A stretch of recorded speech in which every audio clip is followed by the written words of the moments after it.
My name's Megan, and everything I've ever done was to give my daughter the life I never had. So imagine my shock when my own sister looked me dead in the eyes and told me she spent Lily's tuition money on a vacation to Disneyland with her kids. I didn't scream, I didn't cry, not yet. But something broke that day, and from the shards I built something unstoppable. Where are you watching this from? Drop your city or country in the comments below. I love seeing how far these stories travel. You know that moment when your ears ring before your heart catches up? It was like that. My sister Ashley was standing in the middle of my tiny, overstuffed living room, acting like she just confessed to borrowing a sweater without asking. Not like she just admitted to stealing $5,000 from her niece's future. Disneyland, she said, tugging at her oversized sunglasses like they might shield her from judgment. It was a one-time thing, Megan. The kids needed it. My hand tightened on the back of our second-hand recliner, the floral one that creaks like a rusty gate every time you sit down. I stared at her, then past her through the window where Lily's science fair poster was still taped to the glass. The words scraped out of my throat like sandpaper. That money was for Lily's school. Ashley gave a half shrug. Come on, Megan. You seriously think private school's gonna fix everything? Public school was good enough for us. No, it wasn't. We both knew it. We just never said it out loud. Lily wasn't even in the room, but I still lowered my voice. You promised. When I loaned it to you, you said it was temporary. 2 weeks. Ashley scoffed. And you said you weren't gonna guilt trip me. Funny how quick that changed. It felt like the walls of the room pressed in. My tiny 2-bedroom place in Charlotte, North Carolina. The one I clean every weekend until it shines like something worth more than what I pay in rent. The one Lily has only ever called home. I didn't give you that money for fun, Ashley. I gave it to you because your lights were about to be shut off, because your kids were hungry. Well, I fixed that, didn't I? She snapped. We all needed a break. And Lily, she's what, 10? She won't even remember some fancy school. She's 12, I whispered. My heart clenched. Ashley rolled her eyes like it didn't matter. 12, just old enough to know when you've been left behind. Too young to do anything about it. I looked at her, my sister, my flesh and blood, and saw something I didn't want to believe. Entitlement, coldness, a smug tilt to her chin like I should thank her for being honest. She's gifted, I said. Brookdale Academy isn't about bragging rights, it's about her having a chance, a real one. Ashley raised both hands like I'd lost it. You're acting like I sold her kidney or something, geez. I wanted to scream, but I didn't. That's not who I am. Instead, I crossed the room slowly, quietly. Picked up the half-empty mug on the coffee table, mine, not hers. Still warm, I took a sip just to ground myself. It tasted bitter. She watched me like I was about to explode, but I didn't give her the satisfaction. I placed the mug down and spoke evenly. You lied to me. Ashley didn't flinch. You made it easy. That one stung. I nodded once, slowly, then walked to the door and opened it. You should go. She laughed like I was kidding. Oh, come on, Megan, you're not seriously mad. I didn't answer. After a moment, she grabbed her purse and brushed past me. Whatever, you've always been dramatic. As the door closed behind her, I stood there, still, numb. Then I turned, walked to Lily's desk in the corner and sat down. The Brookdale brochure was still open to the tuition page. I stared at it for a long, long time. The house was too quiet, that eerie kind of quiet that settles in after a storm.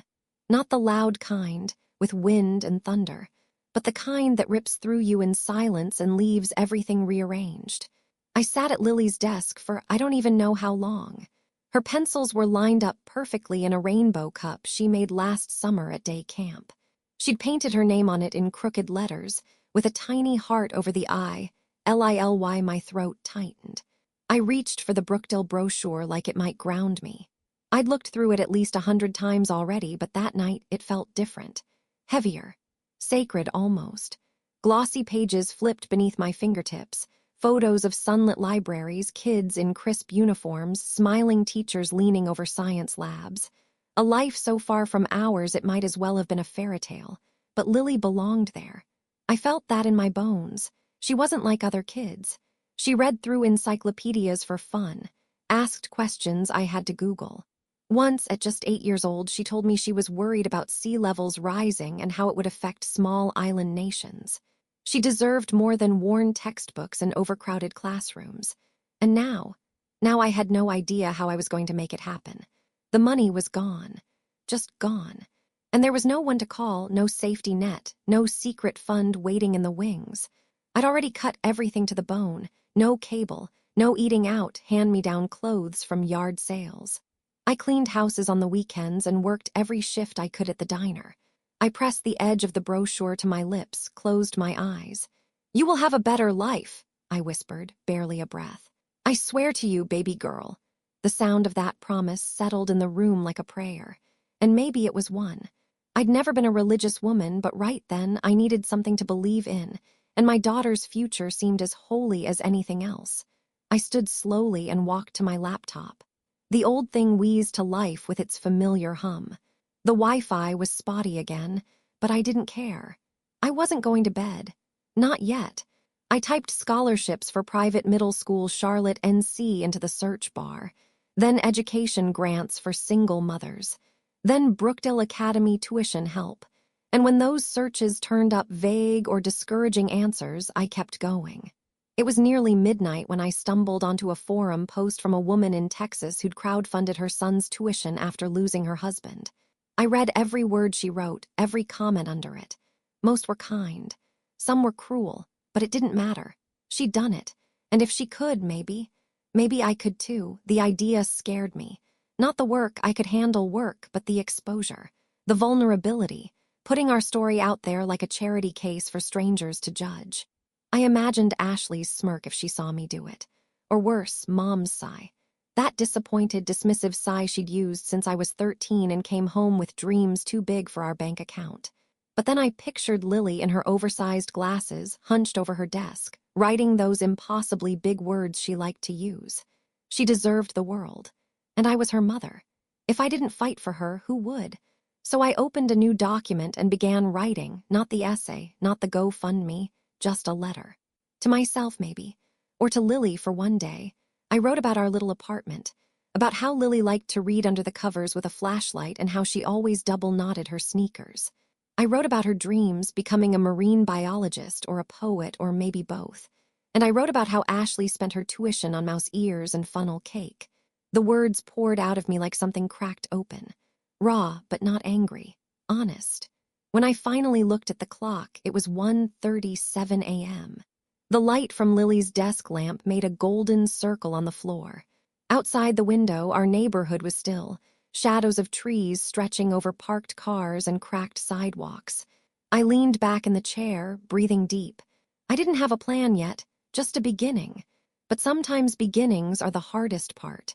I shut the laptop and stood, knees popping from sitting too long. On my way to bed, I passed Lily's door. It was cracked just enough for me to see her bundled under the covers, one hand peeking out, resting on her open book. I pulled the blanket up gently and kissed the top of her head. "You're gonna shine, kiddo," I whispered. "No matter what." Then I stood in the hallway for a long time, watching the light flicker through her doorway, wondering what kind of mother I'd have to become to keep my promise. And knowing, somehow, that I could. The smell of bacon and bleach always clung to me after a morning shift. The grease, the coffee, the constant clatter of plates, none of it really got under my skin. But the sound of the back door slamming shut behind me as I stepped into the alleyway for lunch, that was the exhale I lived for. I leaned against the brick wall behind the diner, still wearing my apron, still holding the chicken salad sandwich I hadn't touched. The sky above Charlotte was pale and cloudless, unforgiving. My phone buzzed in my pocket, probably Lily asking if I'd seen the new book she wanted to read. I didn't check. Instead, I let my head rest back against the wall and closed my eyes. I hadn't slept much the past few nights. Between double shifts and scanning every scholarship site I could find, I was running on fumes and quiet fury. The kind that simmers low in your chest and doesn't ask for permission. "You okay, Meg?" I opened my eyes to see Jasmine stepping out, wiping her hands on a damp rag. Jasmine had worked at the diner 5 years longer than I had. She had 3 kids and a voice that could cut through the roar of a breakfast rush without breaking a sweat.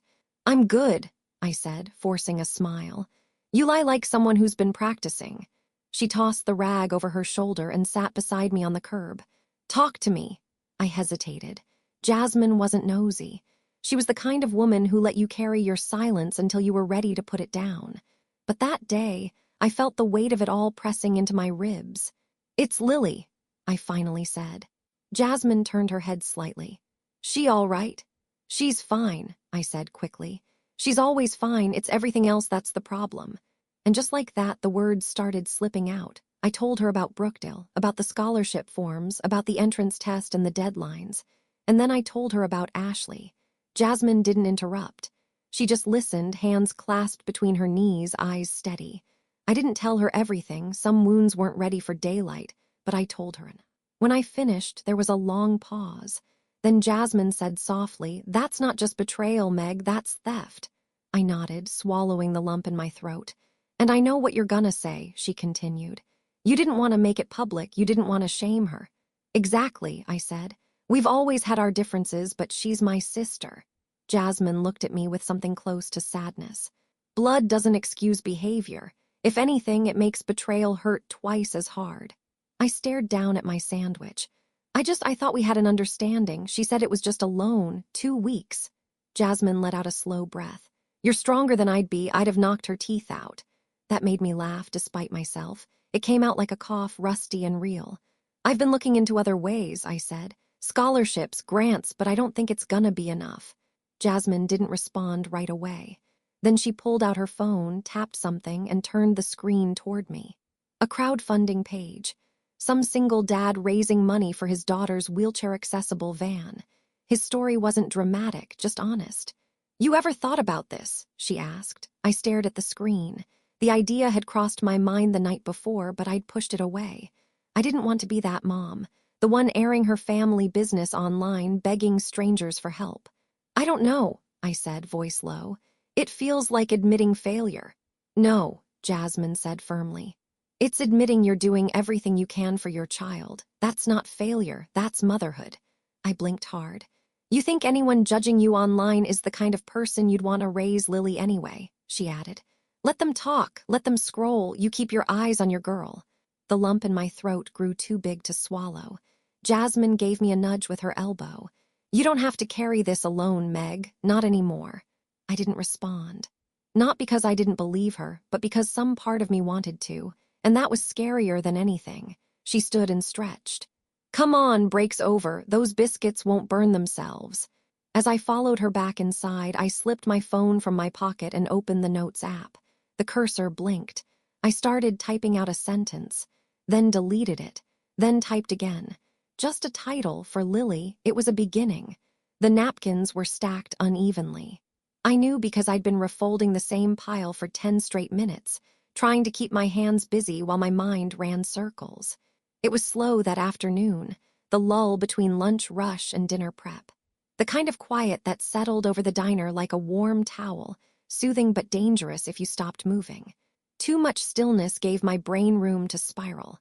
That's when my phone rang. The screen lit up with an unfamiliar number, local, but still enough to make my stomach clench. I almost didn't answer. Figured it was a robocall or another overdue notice from when Lily needed new shoes and I'd chosen her feet over the power bill. But something told me to pick up. "Hello." A pause. Then a warm, clear voice came through. "Hi, is this Megan Rivera?" "Yes," I said slowly, my heart tightening. "This is Caroline Brooks from Brookdale Academy. Do you have a moment to talk?" I nearly dropped the stack of napkins. "Yes," I said again, sharper this time, stepping into the back room and pressing the phone tighter to my ear. "Yes, of course." Caroline's voice was calm, professional, but what she said next hit me like lightning. "I'm reaching out to share some exciting news. Your daughter Lily took our entrance exam last month, correct?" I nodded, even though she couldn't see me. "She did. Well, her scores came back, and they're exceptional. She placed in the top 1% nationally, and based on those results, she's been shortlisted for a state-sponsored merit scholarship. Full tuition." I pressed my hand to my mouth. "I know this is a lot to take in," Caroline added gently. "The final decision will be made within 2 weeks, but I wanted to give you a heads up so you can begin preparing the rest of the paperwork." My throat closed around the words. "Are you sure? I mean, my Lily." Caroline chuckled lightly. "Yes, ma'am." You're Lily, bright, focused, and one of the most promising students we've tested this year. My knees buckled. I slid down the wall, landing in a heap next to a crate of ketchup bottles, the cheap linoleum cool against my legs. I don't know what to say, I whispered. You don't have to say anything yet, she replied kindly. Just be proud of her and yourself. We exchanged a few more details, deadlines, paperwork, essays Lily still had to finish. But it was all a blur. I was somewhere else entirely. Floating. After I hung up, I just sat there. Then I burst into tears. Not the quiet, single tear down the cheek kind you see in movies. No, this was messy. This was raw. A year's worth of exhaustion and guilt and impossible hope crashing all at once. She did it. My baby did it. Meg! Jasmine's voice called from the kitchen. I tried to speak, but my voice cracked. She found me 2 seconds later, crouched beside the condiment crates like I was hiding from a tornado. What happened? She asked, eyes wide. Are you hurt? I shook my head, still laughing and crying at once. She got in, Lily Brookdale. She got shortlisted, top 1%. Jasmine's face lit up. No, you're serious. I held up my phone like it was a trophy. They just called. She's getting a shot at a full ride. Jasmine let out a whoop and pulled me into a hug that nearly knocked us both over. Girl, she said into my hair, you better cry like the world's ending, cause this right here. This is your new beginning. I laughed through my tears. Ugly, grateful laughter. The kind you only let out when the worst parts of you start to believe maybe, just maybe, you're allowed to win. After my shift, I ran home faster than I should have. The walk from the bus stop felt shorter, the air lighter. I threw the door open and called her name. Lily! She looked up from her homework at the kitchen table, her pencil frozen mid-word. What? I didn't even say it. I just wrapped her in my arms, buried my face in her neck, and whispered, You did it, sweetheart. Her small hands gripped my arms. What did I do? You got in, I said, pulling back to look at her. Brookdale, they want you. They see how special you are. They really see you. Her eyes widened, then blinked. Are you serious? I nodded, tears still streaming. You're one step away from a full scholarship. Her mouth fell open. Then she screamed, a joyful, disbelieving sound that echoed through the apartment. We danced around the kitchen. We laughed and cried and made spaghetti just to celebrate. And for the first time in months, maybe years, the space we lived in didn't feel small or worn down. It felt sacred, like something was blooming inside these 4 walls. As I tucked her into bed that night, Lily whispered, Does this mean we won? I kissed her forehead and smiled. Not yet, I said, but we're close. The gate opened with a soft buzz. I don't know what I expected, a castle, a museum. Maybe something colder. What I didn't expect was this. Brookdale Academy was warm, not in temperature. It was brisk that morning, the trees shaking off what little gold they had left, but in spirit. Something about the building radiated calm, like it had never once seen chaos. I stood outside for a minute, hand clenched around the strap of my purse, watching students spill into the courtyard. Polished shoes. Laughter that didn't sound hollow. Teachers who smiled with their eyes, not just their mouths. It was another world, and I didn't feel like I belonged in it. A receptionist with silver hair and a soft sweater welcomed me at the front desk. She offered me tea while I waited for the principal, and when I politely declined, she brought it anyway. Just in case, she said with a wink. I sat on the upholstered bench and looked around. There was a wall of student artwork behind glass, bold strokes, bright colors, names neatly typed beneath each one. Lily's name didn't hang there yet, but I imagined it would. I imagined it would shine. The principal, Dr. Karen Wu, emerged just before 9. She was younger than I expected, mid-40s maybe, with thick glasses and a steady gaze that didn't feel like it missed much. Her handshake was firm, her voice gentle. Megan, she said, as if she already knew me. I'm so glad you could come. I followed her into her office, trying not to let my boots squeak against the polished floors. The room smelled faintly of eucalyptus and chalk. Dr. Wu motioned for me to sit. You're probably wondering what this visit is for. I nodded, unsure how formal to be. I wanted to learn more about what comes next for Lily. She smiled. Of course, and let me start by saying we are incredibly impressed by your daughter. Her test scores are outstanding, but beyond that, her essays, they had heart. She wrote about your long bus rides together, your late-night talks, how you taught her that big dreams weren't just for rich kids. My cheeks flushed. She wrote about that. Every word, Dr. Wu said. She said, my mom believes in invisible things like potential. It moved every one of us. I blinked, caught between pride and disbelief. She's still finalizing her scholarship review, Dr. Wu continued. But we wanted you to understand the process, what support looks like, what the transition might feel like for both of you. She handed me a folder, thick with papers, deadlines, checklists. I didn't know what to say. Can I be honest? I finally asked. I'm scared, not for her, for me. Dr. Wu tilted her head. I walk into this place, I said, gesturing around us, and I feel like I'm wearing the wrong skin. Everyone looks like they're supposed to be here, and I'm a waitress. I clean offices at night. I don't know this world. Dr. Wu's face didn't shift, not an inch. Megan, we don't admit families based on income or polish. We admit students who belong here. Lily belongs, and so do you. I swallowed hard. She continued. Do you know how many parents come in here with that same fear, thinking their story is too humble to matter, but what you've done for your daughter, it's the very reason she'll thrive. My hands tightened around the folder. I don't want her to feel small, I said.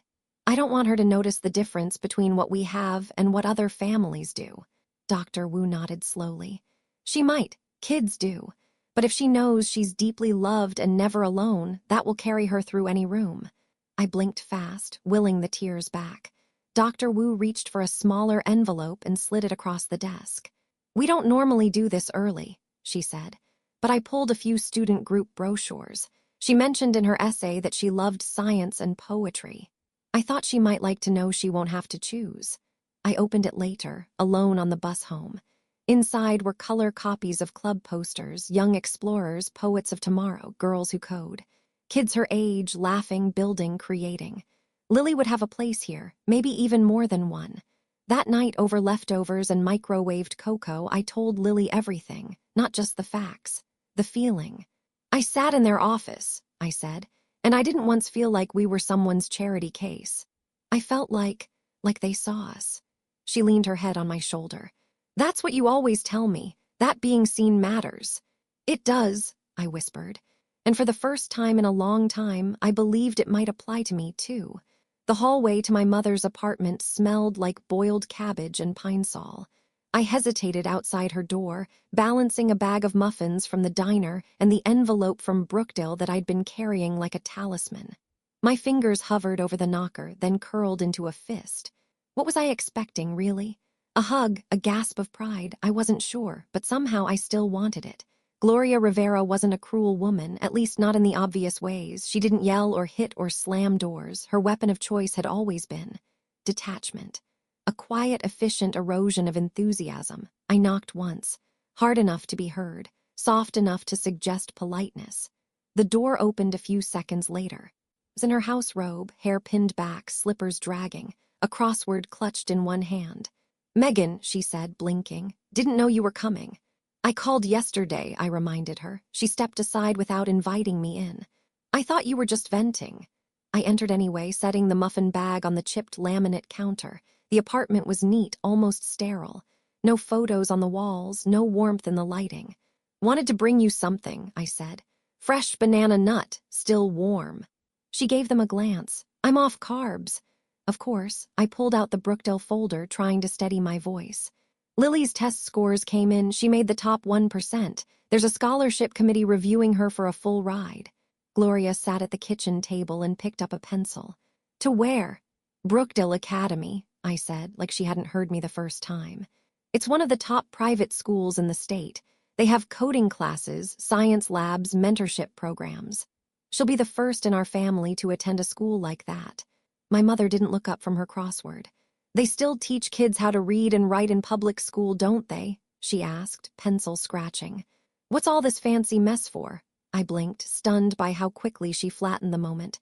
It's not about being fancy, I said quietly. It's about giving her the kind of chance we never had. You turned out fine, she said, her voice clipped. With your diner job and all. It wasn't meant as an insult. Not exactly, but it landed like one anyway. I'm proud of my work, I said evenly. But I don't want Lily scraping by her whole life. I want her to build something. Gloria sighed like she was tired of the conversation. Private schools just make kids soft. She'll come out thinking she's better than us. No, I said, firmer now. She'll come out thinking she's capable. A pause. Then she finally looked up. Her eyes weren't angry, just bored. And you think one school's gonna fix your whole life, erase all your little failures? My hands went cold. This isn't about me. It always is, Megan. She folded the crossword. You were always the dramatic one, always trying to prove something. I stared at her, searching for some crack in the surface, some sign that she saw how hard I'd been fighting, that this wasn't about vanity or pride, it was about my daughter's future. But there was nothing. Just a shrug and the faint clink of her spoon in a teacup. I thought you'd be happy, I said softly. I'm glad she's doing well, she replied. But don't come in here expecting applause every time she brings home a gold star. Life doesn't hand out trophies for trying. There it was, the quiet dismissal. The same tone she used when I brought home straight A's in 6th grade and she asked who I was trying to impress. The same sigh she gave when I told her I was pregnant and she said, "Well, you'll learn." I stood up. I didn't come for applause, I said. I came because I thought maybe for once you'd be proud of your granddaughter. She didn't respond, so I left the muffins on the counter and walked out. As I closed the door behind me, I heard her mutter, always taking everything so personal. The hallway was even colder on the way out. Outside, I pulled my coat tighter and took the long way to the bus stop, letting the wind sting my cheeks. I wasn't crying. Not yet. But something inside me had gone quiet. It wasn't just her words. It was the confirmation I'd always suspected. My mother didn't believe in what I was doing because she never believed in herself. And maybe, deep down, she resented me for daring to try. But that was her burden, not mine.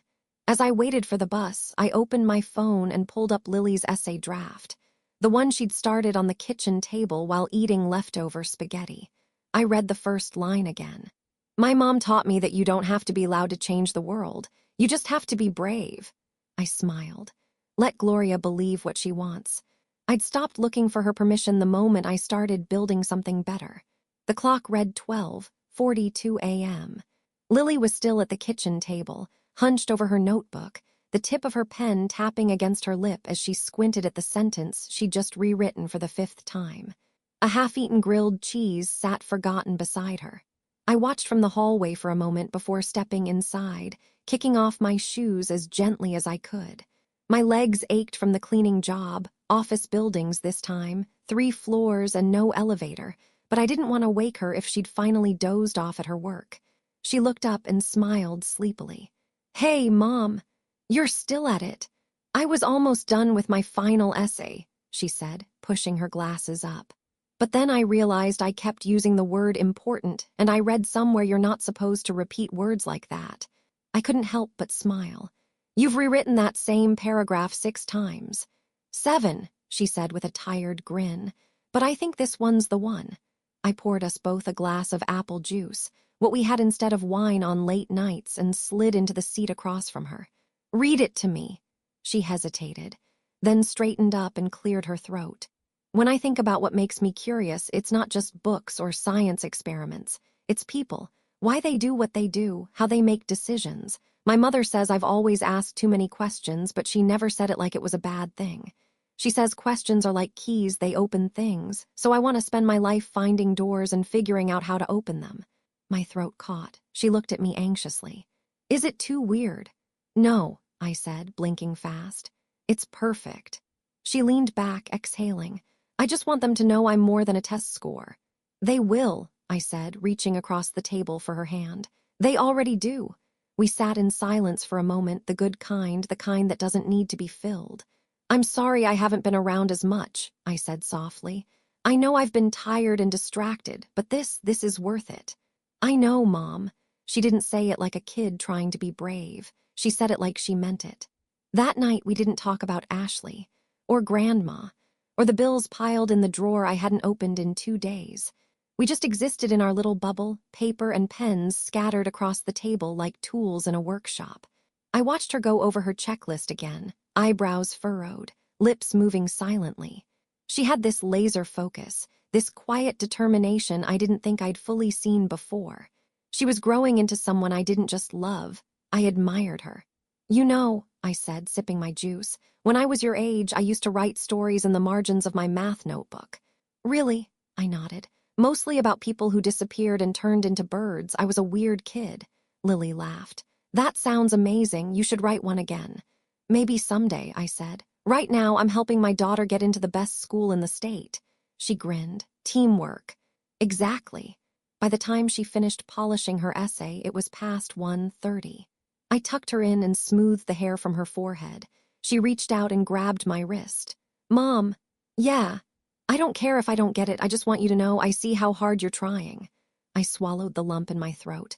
I just want you to have more than I did, I whispered. She didn't answer right away. Then in the quietest voice, I already do. That night, I crawled into bed with aching feet and a full heart. Outside, the streetlight flickered.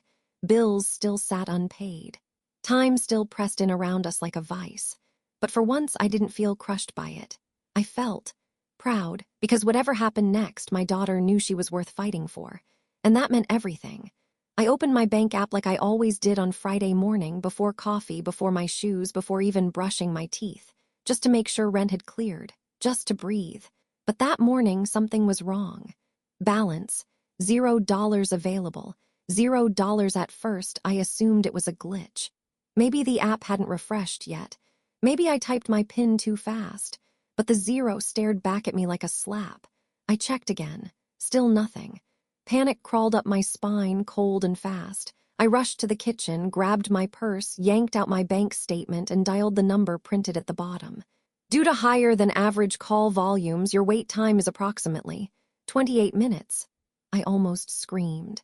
Instead, I paced the kitchen like a caged animal. Lily was still asleep, her school bag leaning against the front door like always. Her essay packet, our prize, was ready to be submitted. All it needed was the final stamp of financial documentation. But now, I didn't even have access to my account. When the rep finally answered, her voice was chirpy and detached, like she was reading from a script. I see a hold on your account, she said after several clicks. It was flagged due to a discrepancy on a previously shared custodial access. I frowned. What does that even mean? It looks like someone else is still listed as a joint account holder from an older fund. There was an attempt to transfer funds last week, and because the names didn't match the withdrawal request, the account was frozen for review. My blood turned to ice. Ashley, I whispered. You mean Ashley Rivera? I'm unable to confirm the name due to privacy policies, she replied. But it appears the joint account wasn't fully deactivated when you switched banks last year. We can begin the process of removing the hold, but I'll need you to fax over proof of identity, removal request, and sign the affidavit of sole control. How long will that take? She hesitated. Anywhere from 10 to 14 business days, depending on the backlog. 14 business days, that was 2 weeks. The application was due in 5 calendar days. No, I said, voice shaking. You don't understand. I need access to that money now. I have a deadline. This could ruin everything. I'm sorry, ma'am, she said. There's nothing else I can do on my end. I hung up before I said something I couldn't take back. Then I just stood there, phone in hand, the world spinning. I didn't have emergency savings. I didn't have parents to fall back on or a second account to dip into. The small balance I'd been carefully setting aside for Lily's final paperwork, printing, shipping, documentation was gone. And so was the time. I couldn't believe it. Ashley had done it again. Whether it was malicious or careless didn't matter anymore. Her name being on that old joint fund was all it took. One loose end I never tied. One tiny oversight that had grown teeth overnight. I sat at the kitchen table, staring at the microwave clock, unable to move. Lily came out minutes later, half asleep in her cardigan and sneakers. She stopped when she saw my face. Mom! I shook my head, trying to smile. It's okay, just money stuff. She came over slowly, sliding into the seat next to me. Can we fix it? I hesitated, then lied. Of course, I said, brushing her hair behind her ear. I've just got to make a few calls. She nodded, trusting me, believing in me, because she didn't know the weight of financial ruin yet, didn't know what it was like to fight shadows with empty hands. After I walked her to the bus stop and watched her disappear into a sea of backpacks and chatter, I stood on the curb a little longer than usual. Then I did the only thing I could think of. I called Jasmine. She picked up on the second ring. I need a minute, I said. "Where are you?" she asked immediately. "Outside, thinking about screaming." "Don't waste your voice," she said. "I'm making coffee, talk to me." And I did. I told her everything. The old joint account, the freeze, the deadline. My voice cracked halfway through, but I kept going. "I'm not asking for money," I said. "I just needed to tell someone because I feel like I'm drowning and it's so quiet." There was a pause. Then Jasmine said, "Okay, come over." "Jas, I didn't mean—" "I know what you meant, come over anyway." I stood there in the cold, stunned. "Don't make me come drag you," she added. "You'd do the same for me." And the thing was, I would, but something in me still hesitated. Pride, fear, maybe both. Still, I walked, because right now it wasn't about dignity. It was about Lily, and I wasn't going to let silence be the reason we failed. Jasmine didn't say much when I got to her place.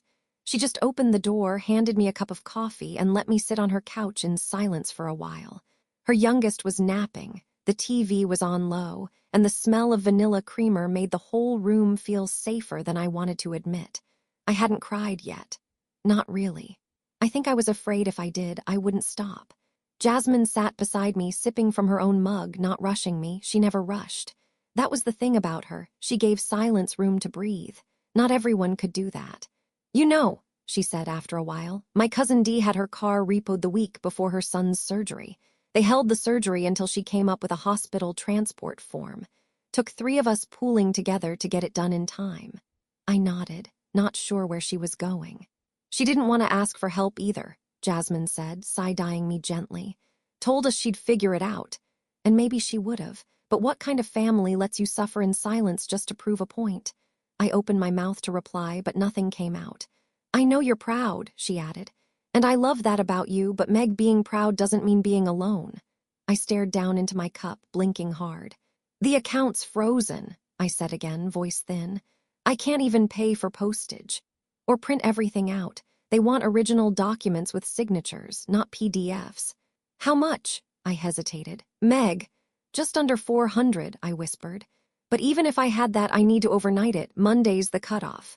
Jasmine stood up and walked down the hall. I figured she was going to the bathroom. Instead, she came back holding an envelope. She sat down, opened it, and pulled out a small stack of bills, 20s, 10s, a few 5s. She counted quickly, without fanfare, and folded it into a neat bundle. Then she held it out to me. My hands stayed in my lap. "Jas, I didn't come here to ask you for money." "I know," she said. "That's why I'm giving it to you." Tears welled immediately, hot and humbling. "I can't take that, you've got kids. And they've got a mama who knows a good investment when she sees one. This," she nudged the bundle toward me. "This is an investment in Lily, in you." I shook my head. "I can't. What if something happens? What if we still don't get it?" She smiled. "Then we deal with it together." That word, together. It landed like a balm. I reached out slowly, hands shaking, and took the envelope. "I'll pay you back. No rush," she said. "But you will, because that's who you are." I laughed through my tears, the sound watery and real. We hugged tight and quiet and wordless. The kind of hug that stitched something broken back together. By the time I left Jasmine's house, I had everything I needed. The money, the papers, and just enough time. I spent the weekend printing, signing, copying. Lily triple-checked her essays. We both hovered over the envelope before sealing it like we were tucking away a piece of our souls. At the post office, Lily insisted on handing it over. "It's my future," she said simply. The clerk smiled and stamped it. "Guaranteed delivery by Monday morning." As we stepped back out into the sunlight, I looked down at Lily. Her chin was up. Her eyes were shining. And for the first time in weeks, I exhaled. The letter came 2 days before Christmas. It was tucked between a coupon flyer and a heating bill, just another white envelope in a pile of ordinary things. But I knew what it was the second I saw the return address. Brookdale Academy, Office of Admissions. I stood on the porch holding it like it might detonate. My hands trembled so badly I nearly dropped it. For a second I considered not opening it at all, just tucking it into a drawer and pretending the future hadn't arrived yet. Then I heard Lily's voice inside, humming some holiday tune, her pencil scratching across wrapping paper. This was for her. So I stepped inside, kicked the door shut with my heel, and held the envelope to my chest like a shield. "Everything okay?" Lily asked without looking up. "Fine," I said quickly. "Just cold."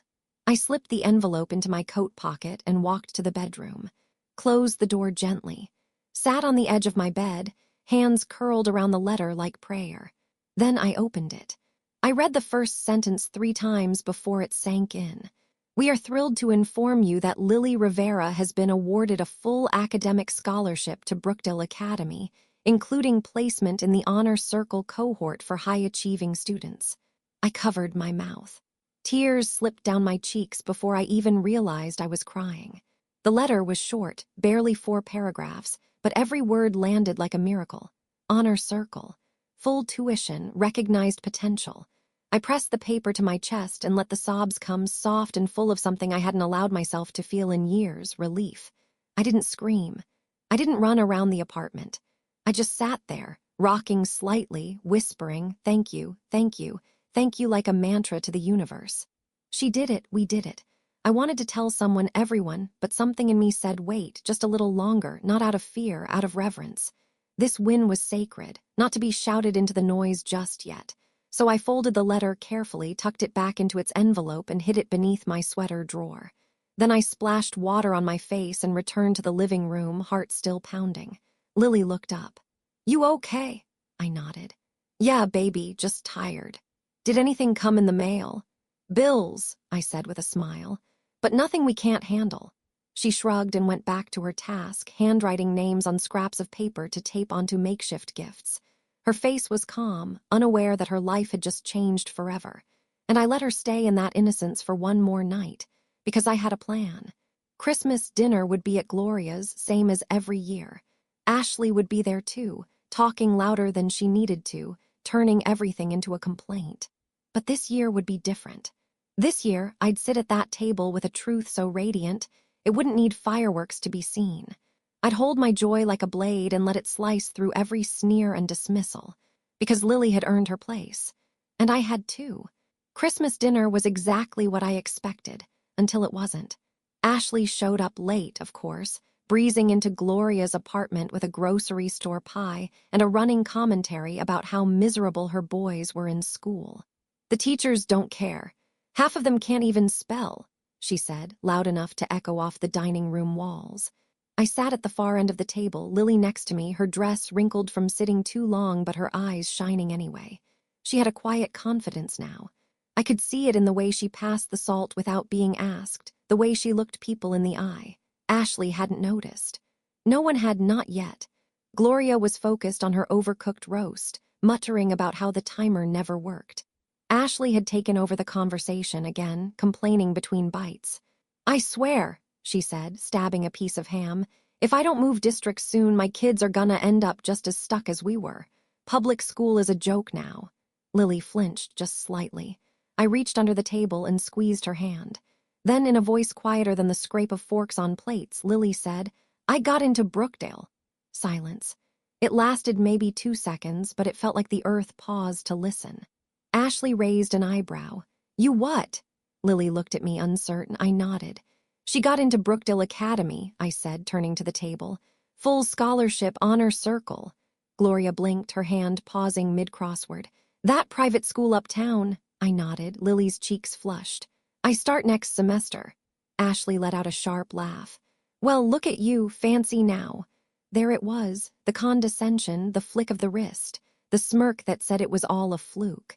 I reached into my purse, pulled out the folded letter, and placed it on the table in front of Ashley. She hesitated, then unfolded it. Her smirk faltered, then disappeared. Not a word. She read it once, then again, then slowly set it down like it might burn her. Across the table, Gloria did something I hadn't seen her do in years. She clapped, just once, then again, soft, slow, genuine. Well, she murmured, looking at Lily. Would you look at that? For the first time in my adult life, no one interrupted me. No one downplayed what we'd done. No one shifted the conversation away from my child. The letter sat in the center of the table like a crown. Ashley pushed her chair back. I need some air. She left without looking at anyone. No storm, no tantrum, just gone. The power shifted in that moment, and everyone felt it. Lily leaned into my side. Gloria didn't meet my eyes, but she didn't argue either. And I realized I didn't need her approval anymore. Lily's seat at that table was secure now. In every way that mattered. After Ashley left, no one said much. Gloria poked at her crossword again. The boys played quietly in the living room. The gravy cooled in its dish. Lily leaned her chin on her hand, smiling in that way only kids do when they know they've done something big but haven't fully grasped just how big. I let the silence stretch. Then, without looking up, I said, "No more fighting. Just facts." No one challenged it. There was no need. Ashley's chair sat empty, her voice finally out of the air. It didn't feel triumphant. It felt necessary, like something that had been waiting to happen for a long, long time. Gloria folded her paper and stood to clear plates. I helped her.